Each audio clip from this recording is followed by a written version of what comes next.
Welcome, folks, to another episode of Beach Transportation Safety Meetings. This presentation has been specifically recorded for those school bus drivers who work at Beach Transportation as part of their ongoing training hours. This month, we're going to be talking about interacting with the public. Got a picture of our old bus that we use for parades. I was thinking this month we've got 20 or 30 field trips a day. We have buses all over town going to various locations, and we are in the public eye. So I'd like to talk about what we need to do as bus drivers to give the best impression that we can when we're out there in our buses. So I will share my screen with you and we'll get started.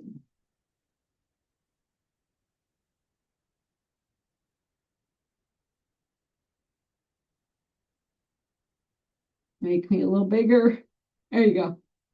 All right, so interacting with the public. I'd like to start out with you thinking about what kind of driver out there annoys you and why does their behavior annoy you? So think about driving to work, driving to the grocery store, driving home, driving in your bus. What kind of driver annoys you? Give you just a little bit time to think about that. And why do those drivers annoy you? What behavior really just bugs you?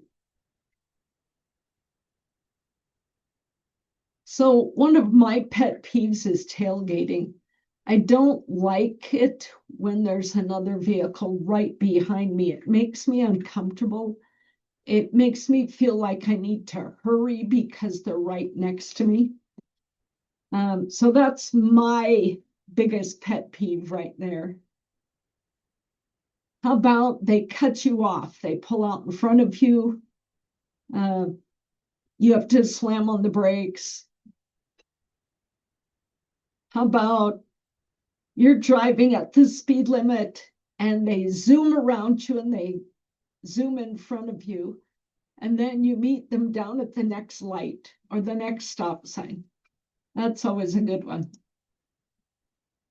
They don't dim their high beams, and I find this mostly on like the interstate.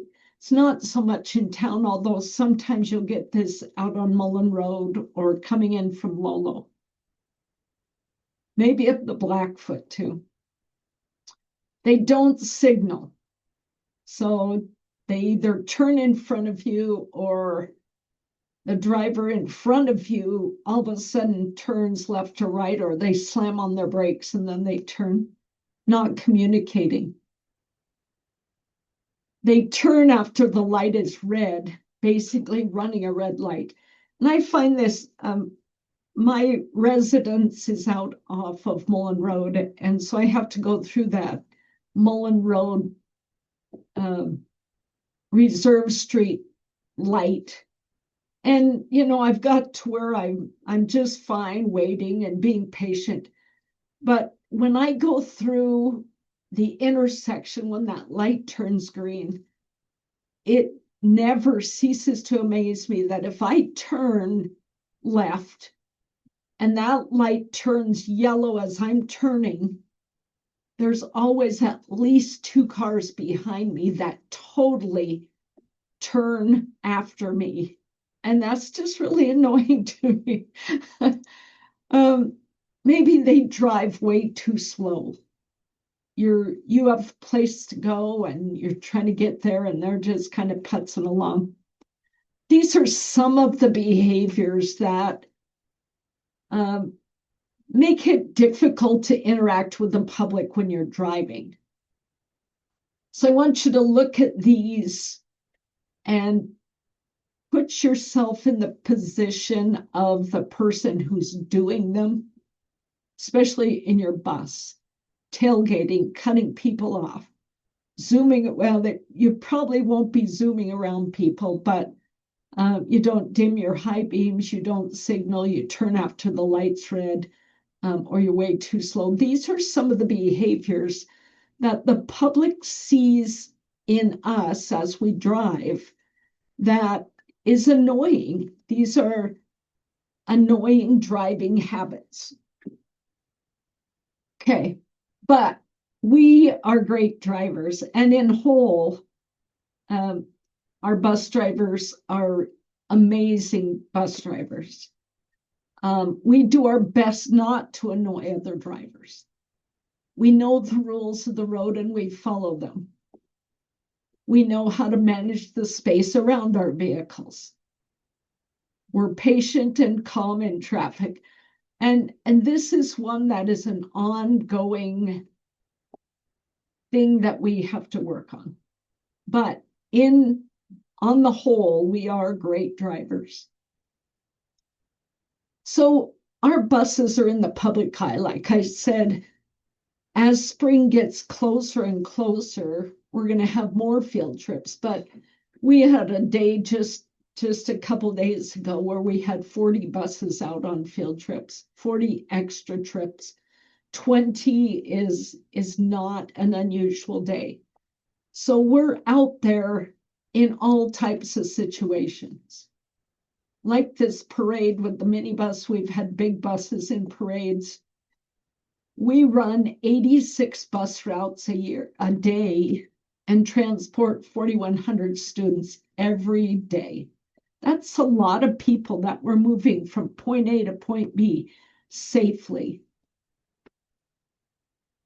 We transport runners for the Missoula Marathon. We do a Grizz for Kid bus to the university during football games. We drive for Grizz football. We have long log jam concerts in the summer, back and forth between Missoula and Bonner. We transport the veterans on a couple of different holidays. Scouts of America use our bus. The homeless shelter during the winter has used our bus when it gets cold to transport people to shelters. And then all of Missoula County Public School sports and field trips go through these big buses. In the summer, well, even in the spring and the fall, occasionally in the winter, we do weddings, we do class reunions, we do family reunions, we do different charters to different places. Our buses are busy and they're out on the public streets every day in force. So why do people always notice us? Why are we always in the spotlight? One of the reasons is we are big and we're yellow and we're kind of slow. But what do you think the major reason is that people are concerned about how we drive? And of course, that answer is pretty easy. It's because of the cargo that we have in these big buses, and that's people. And generally, you can say that that's children of our community. And what is more precious to a parent than their child? Ultimately. Okay. This is an accident that just occurred in Oregon. This is one reason we are in the public eye, is because when things happen to us in that big bus with people on the bus, lives could be taken. That precious cargo could be removed from the lives of people. So, like I said, this accident happened just a matter of days ago, February 23rd, in Polk County, Oregon. Look at the debris. It's on a major road, 4-lane road, west and east. And there's a lot of debris. So here's what we know about the accident. The bus driver was 33 years old and had been employed since 2019. So that was 7 years ago. So it was an experienced driver. They started when they were pretty young, but they were out on a field trip. They'd been driving that for this company for 7 years. The bus was traveling with another bus. They were taking high schoolers to the university on a field trip. So 2 buses traveling together, but only one bus was involved, which is good. That says something about the other bus not following too closely. Or maybe this was the second bus, I don't know. But it's to their credit that both buses were not involved. There were 30 students on the school bus, high school students, and 2 adults. And one of those adults was the bus driver. So 1 teacher, 30 students, 1 bus driver. The driver of the bus turned in front of another vehicle. They turned left in front of another vehicle, and they collided head on. The bus driver and 1 student were hospitalized with minor injuries and released. And the 68-year-old driver of the other vehicle was killed. So nobody really on the bus were, in jeopardy of losing their life, but another person lost their life. The school bus driver was cited for an unsafe left turn. So let's look at the victim. So the victim of the driver of the SUV was a 68-year-old man from Independence, Oregon, and he was pronounced dead at the scene. So I think I've got a picture of that again. So this bus was coming from this direction, and they made this turn. The other driver was coming, and the bus hit them head on, mostly on that driver's side. Significant damage to this SUV. Turns out, kind of close to home, it's a Honda Pilot, which is what I drive. This was covered because there was a fatality. This is where the man was. Look at the debris on the road. I would guess that this is a fairly fast road with 4 lanes. Usually that's at least 45 miles an hour. And the bus, I don't know if the bus was just slowing down or if they had come from a stop to make this turn. But there was a misjudgment made by the driver. So who are the other victims? The other victims are the driver of the SUV's friends and family. They lost a friend, they lost a brother, a husband, a dad, an uncle. This is a huge victim here. But the students on the bus are also a victim. They were involved in this accident. They saw things. They may have seen the gentleman in the car. First responders had to show up. They're also victims. Anytime that they have to show up to an accident and there's a fatality, that has to take a toll on them. The bus driver is a victim, a cause of the collision, but also a victim because now they have to live with the consequences of their decision. And that's going to spill over into their family and their friends. And then other drivers in the area were victims because one of what they saw as they went past here, but the traffic as the investigation happened, was detoured from this busy road for about 4 hours. So that one decision, excuse me, by a bus driver caused a lot of victims. They influenced a lot of people in a negative manner. So this is kind of reports from the media. Anytime there's a bus collision that gets a national headline like this, oftentimes beach transportation is contacted by our local media. We're contacted by parents, and they question about the use of seatbelts, and do your buses have seatbelts, and they also contact us about our bus drivers' actions and choices. So something that happens thousands of miles away also influences people here in our Missoula Valley. They see that, and then they start questioning, well, what are the bus drivers in our area doing? Are they making safe choices? Are my kids going to be safe in that bus?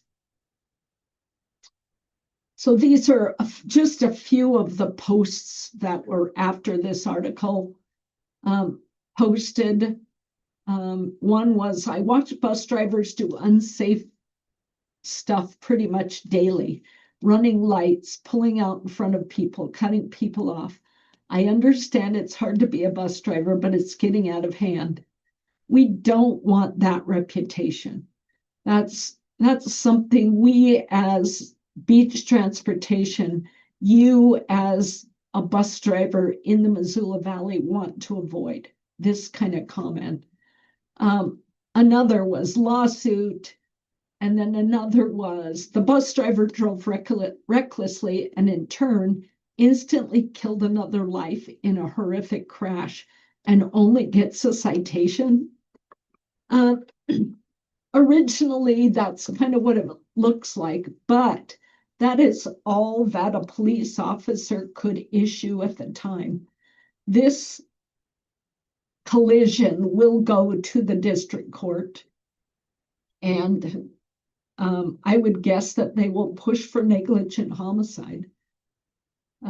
This is going to influence this driver for a long time, probably lose their job. This has been a job they've had for 7 years. That's a while.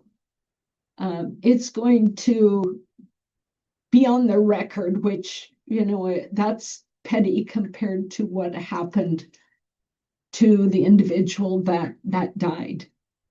But that knowledge that you carry if you cause an accident like this will be with you your entire life.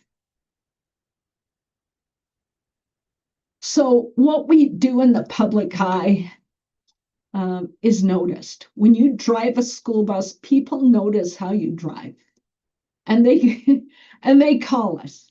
I had to slam on my brake because the bus pulled out right in front of me. And almost every time they call, they say something like, I don't know if they had students on the bus or not, but if they did, they really need to figure out how to do things better. They always pull in that little key of students on the bus. You are held to a very high standard because you transport children. High school students are still children. So how can we avoid this public criticism and reassure parents and Missoula County Public Schools or DeSmet schools or Lolo schools or Target Range schools? How can we reassure those parents? I guess ultimately we need to make the personal decision to always make a safe choice rather than a hurried one, or one that we think will work. We need to drive safely as we maneuver through the Missoula Valley with with our buses. So we'll talk about today intersections and what we can do at intersections to be safe. So what do you think at stop signs? You've heard it over and over again, but when you get to a stop sign, know whose turn it is. So if you drive up and there's already somebody sitting at the stop sign, that means they get their turn first before you. And then you need to stop completely. This is just a really bad habit we have, is when we come up to a stop sign, we pull up and we look, and if there's no one coming, that stop sign becomes a yield sign. And a yield sign is totally different. The shape is different, the color is different, but the purpose is different. So please do these two things at stop signs. Traffic lights. We have what we call a stale green light. If you're traveling down, say, Brook Street, and the light ahead of you is green from as far as you can see it, maybe a block and a half, that light is stale. By the time you get up to it, it's going to turn soon. So watch that change of lights if it's been green for a long time, if it's been a stale green light. When the light turns yellow, and think about what yellow means. Yellow does not mean stomp on your accelerator to get through the light. Yellow means it's time to slow down because this light is turning red. Yellow means slow down, not speed up to get through the light. This yellow, going through yellow lights is part of an attitude that is a hurry up, rushing attitude. And we need to get away from that. Turning right on red. When I started driving here, they kept telling us, don't turn right on red, don't turn right on red. But everybody does it. So I kind of got away from telling people, don't turn right on red. What you need to do, however, if you choose to turn right on red, is go through the proper steps to do it safely. And that is stopping completely and looking and making sure that the car that's coming from your left or from is far enough away from you that you can make a turn safely. This has to take good judgment, good, safe judgment on your part. And then as you're sitting at that intersection, before you proceed into the intersection, make sure you look left and right and make sure traffic isn't running that light that has turned from the other direction. Make sure that you're safe as you proceed into the intersection. Okay, roundabouts. This is a big one. This is not in our city, but all of you come across this. We have several now in Missoula. So who has the right of way as you enter? It's not the right of way. It's actually the left of way. Those who are in the circle, they can go around and around this all day long, and you have to yield to them. If there's a person coming from your left, you need to yield from them or to them. And, I think we as bus drivers know that. It's trying to dodge the people who don't know that. So as you enter these roundabouts, always watch out for the guy on your right, that they're not trying to sneak out in front of you or into you. As you enter a roundabout, you have to be a good defensive driver. Try to stay off these curbs. They're made big enough that you don't need to run up over these curbs. Had a bus driver a couple years ago, and it was on a traffic calming circle. So I guess I'll finish the story when we get there. but he would come up here and just run straight through the traffic calming circle because it just had the yellow stick up retentions. So we'll look at that here in a second. But as you go around these, stay off the curbs, manage your space, be a professional driver, look good out there, show off your skills. And don't try to prove you're right or bigger in any intersection. This was said by a friend of mine. He said, it's not important that you're right if you're dead. I just always thought that was pretty wise on his part, because you can be right all you want, but if it endangers you or your bus or the students on your bus, then it's not right. It's just foolishness. It's pride. So it's not important that you're right if you're dead. Thanks, Jeff. Okay, here's those traffic calming circles. And if you will picture these just having the yellow stick-up poles with no center roundabout, we have several of those, but this bus driver would just go right down through here and knock those poles down. And pretty soon, one of the ones he ran over had been dislodged. Then the city had to come back in and reestablish that.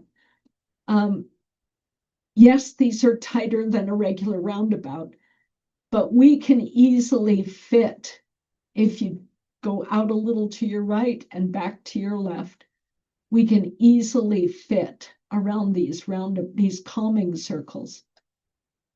However, we cannot turn left in a big bus. You can in a little bus. Big buses have a really hard time going all the way around left. But who has the right of way at a calming circle? Is it the people on your left, like a roundabout? No, the answer is no. You treat this just as any other intersection, and the people on your right have the right of way. Because they can, but they don't normally go around and around this circle. So the people on your right have the right of way. Like I said, big buses can't fit around this circle. And just a year ago, the city has given us legal permission to turn left in front of the circle if you need to turn left. Sometimes it's just best to go down a block and take the left where there's no circle to worry about. Okay, unmarked intersections. So even if, so let's say we're this yellow bus. Now let's say we're the white car. As you're coming through that intersection, the person on your right has the right of way. Okay, so you're supposed to stop, don't just barrel through. Let's say we're the car, the yellow car, will be the yellow bus. If you're sitting on the left and this person wants to push through here, let them go. Like I said before, Jeff gave us good advice. Even if you're right, doesn't mean anything if you're dead or in a collision. So yield, that's that defensive driving posture. Okay, unmarked intersections, avoid them if possible. Use a main street that has stop signs if you can. And our mini buses can't always do that. Some of our big bus routes are routed through neighborhoods that have unmarked intersections. Okay, as you approach the intersection, slow to 15 miles an hour, and that's on a street that is a neighborhood street, 25 miles an hour. We're going to take our foot off the accelerator about back in here. We're going to coast up to that intersection, and we're going to cover the brake. Don't touch the brake, but just cover it.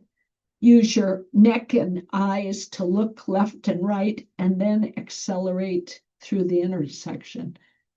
Defensive driving is part of those unmarked intersections, being prepared. Okay, on the street, speed is one of the things we get called on a lot. Please obey the speed limit. Don't take it upon yourself to go that 5 miles an hour over the speed limit because you won't get a ticket. That's not our mentality in a school bus. Our mentality is to be as safe as possible. So drive slower than the speed limit in conditions like, and you can fill in that blank, what conditions should you drive slower than the speed limit? One basically is darkness. Any of those weather conditions, icy, snowy, fog, heavy traffic. If it's boxed up, don't try to push your way through just to drive the speed limit. Try to flow with traffic. Don't be too slow. And then something that I see sometimes in a new driver is they hurry from that stop sign or they hurry from the light and they never get up to speeding, but it's we call it a jackrabbit start. So you zoom off of the stopping point. And then when you get to a point where you need to slow down, then you're braking hard. These jackrabbit starts and stops make you sound faster than you are because you're a big diesel engine and you're revving it up. It sounds like you're going fast. This type of driving is also hard on the equipment. We have to replace brakes more often. It's just not a good practice. Should be slow and steady, smooth starts and stops. Okay, sharing the road. And it seems to me like we have more people in Missoula to share the road with. Just seems like we've added a lot. So please watch for pedestrians. You have to see them first and then stop and let pedestrians cross. Even if there's not a crosswalk, that's a law. Let traffic merge. Leave side streets and driveways open when you stop at a light. Don't block the side street. Don't block the driveway. Leave a space. Be courteous to bikes.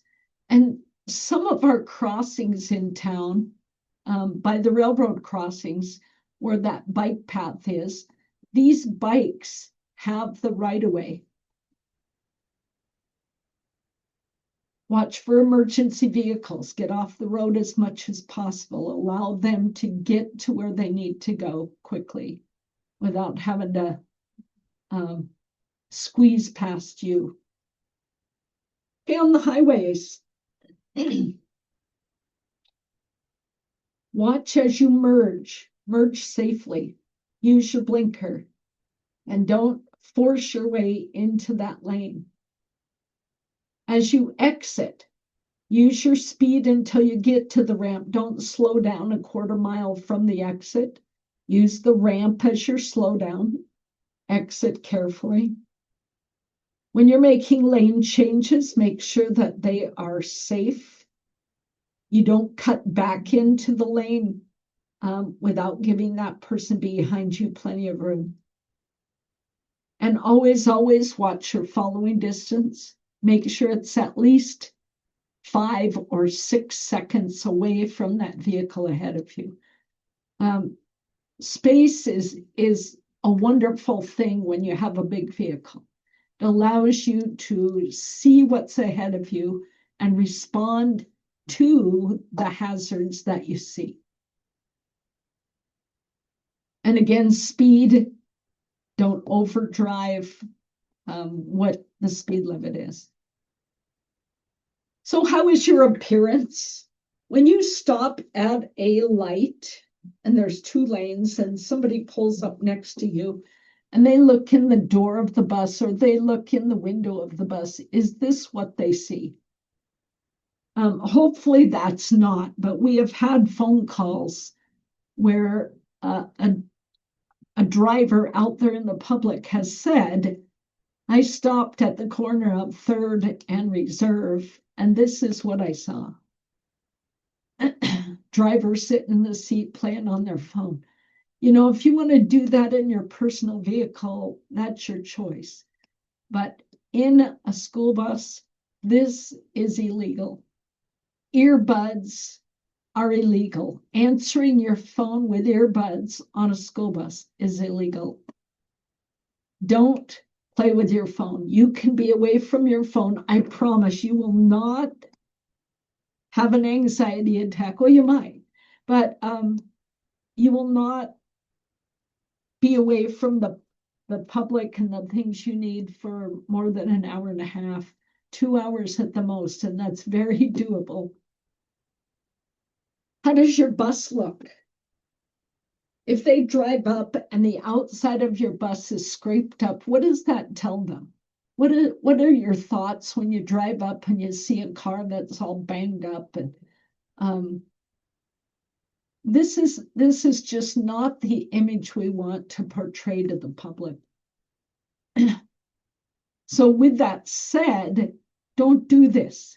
Just don't do it. Watch your mirrors, pay attention as you're driving, manage your space.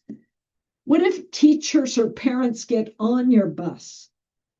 What does it look like inside?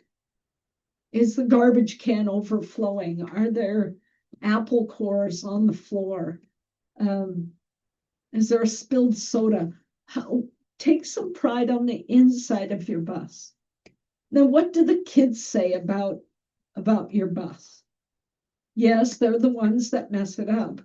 But I have found that if your bus is clean, the kids are more likely to keep it clean. Public image. Okay, communicating with traffic is an important part of what we do as bus drivers. Communication happens with our lights. So turning signals, let's make sure we signal in plenty of time to allow traffic to respond to our turning signals. Put our hazards on at railroad tracks. Use our overhead lights early for pickups and drop-offs. Run with our headlights on. That makes us more visible. And strobe lights. Don't annoy the general public by running your strobe light all the time. I'm sorry to say, but a lot of you take that as a big joke. It's not. If you follow a bus for any length of time and that strobe light's going, it becomes pretty annoying. And then you start ignoring it if it's needed. If you're at a bus stop where people pass your bus all the time, that's a good spot to use that strobe light to draw attention to you. But if you're using it the whole time you're on your bus route, people start ignoring it. And it's not as effective when we really need it. Okay, pickups and drop-offs, the most important thing we do as a school bus driver. Make sure as people are pulling up towards your bus, if you can, let them through before you open the door and get the reds turned on.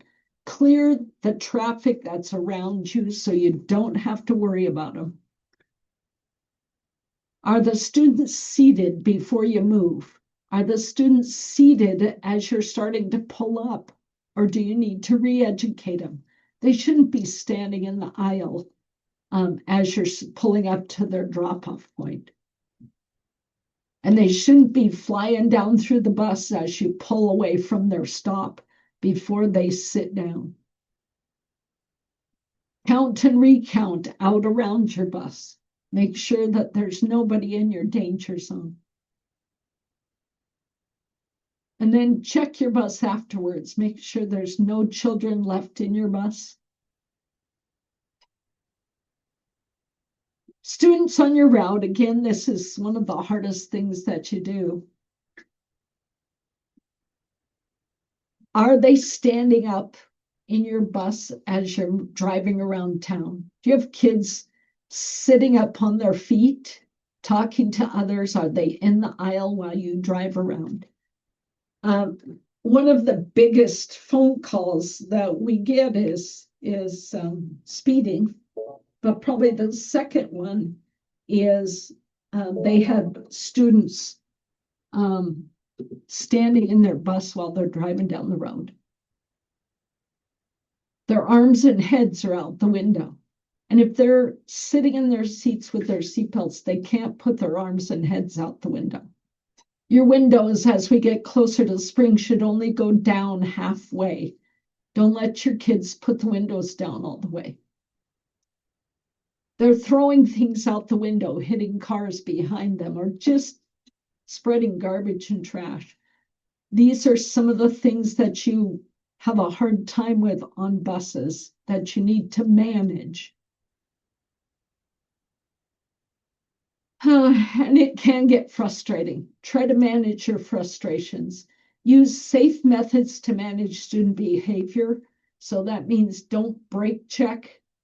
Don't slam on your brake to educate the kids that they shouldn't be standing up. It's not a safe education method. Use the conduct reports and use them every day if you need to.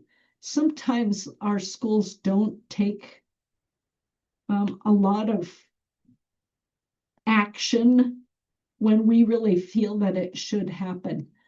At that point, flood them with paperwork every day if that's what you need to do, so that eventually they make that action and help with that student discipline. Ask for help from teachers, other drivers, office staff. Okay, in the school zone, be slow and careful. Don't back up in the school zone. Big buses, don't back up. Little buses, don't back up in a school zone. Pull when the other buses pull, so don't drive from the third or fourth bus back and pass all these other buses. Just wait your turn. It's only going to be a minute or so, then you'll get on your way. And don't go too fast in those school zones. Slow, careful. It's like preaching to the choir. You've heard this over and over, and I apologize for that. But these are things that the public calls and reports on. Be courteous. Be polite. With parents, with school teachers and officials, with students, with other drivers, with bikes, pedestrians, and with the people you work with. Try to solve the problem as an adult with a calm voice, with a reasoning mind, with a compromising mind. We sometimes are right, but it's not worth the fight and the escalation to prove that point. Use your courtesy, use your manners. Take pride in who you are. As a bus driver, you hold a lot of status.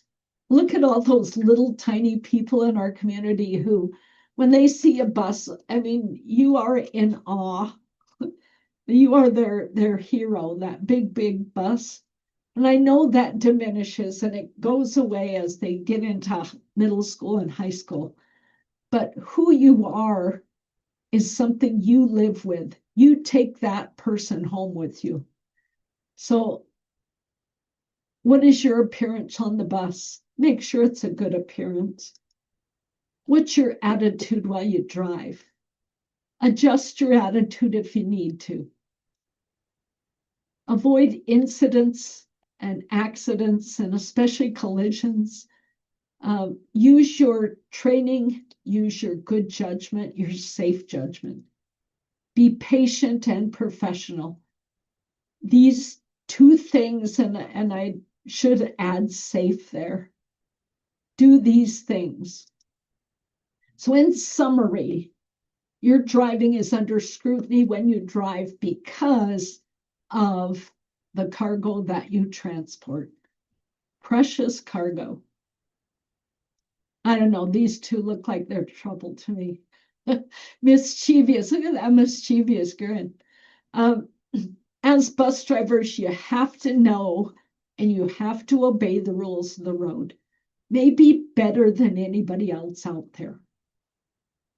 You need to manage your frustrations, be patient with other drivers, be courteous, and relax, be a little more chill as you interact with the traffic.